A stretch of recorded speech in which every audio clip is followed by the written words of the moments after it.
যখন ফিরাউন হজরত মুসা আলাহিসাল্লামকে হত্যার আদেশ দিল তখন তিনি মিশর ছেড়ে চলে যান।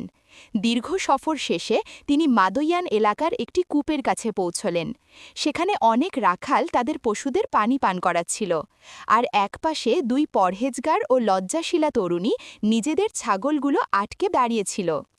হজরত মুসা আলাহিসাল্লাম মমতা ও কোমলভাবে জিজ্ঞেস করলেন, তোমরা নিজেদের পশুগুলোকে পানি পান করাচ্ছ না কেন? তারা জবাব দিল, আমরা দুর্বল, যখন এই পুরুষরা তাদের পশুদের পানি পান করিয়ে চলে যায় তখন আমরা আমাদের ছাগলগুলোকে পানি দিই। আমাদের বাবা বহু বয়স্ক, আমরা নিজেরা রশি টেনে পানি তুলতে পারি না। একথা শুনে হজরত মুসা আলাহিসাল্লামের হৃদয় নরম হয়ে গেল। তিনি এগিয়ে গেলেন এবং সেই বিশাল পাথর, যা ১০ জন মানুষ মিলে সরাত, আল্লাহর হুকুমে একাই সরিয়ে দিলেন। তিনি একটি মাত্র ডোল পানি তুললেন, কিন্তু আল্লাহ তাতে এমন বরকত রাখলেন যে ২ মেয়ের সব ছাগলই তৃপ্ত হয়ে গেল।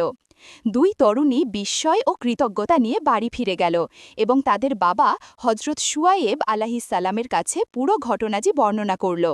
হজরত শুয়ায়েব আলাহিসাল্লামের কথা, মুসা আলাহিসাল্লামের চরিত্র এবং তার মুখের নূর দেখে বুঝে গেলেন যে তিনি কোনো সাধারণ মানুষ নন, বরং আল্লাহর একজন সৎ বান্দা।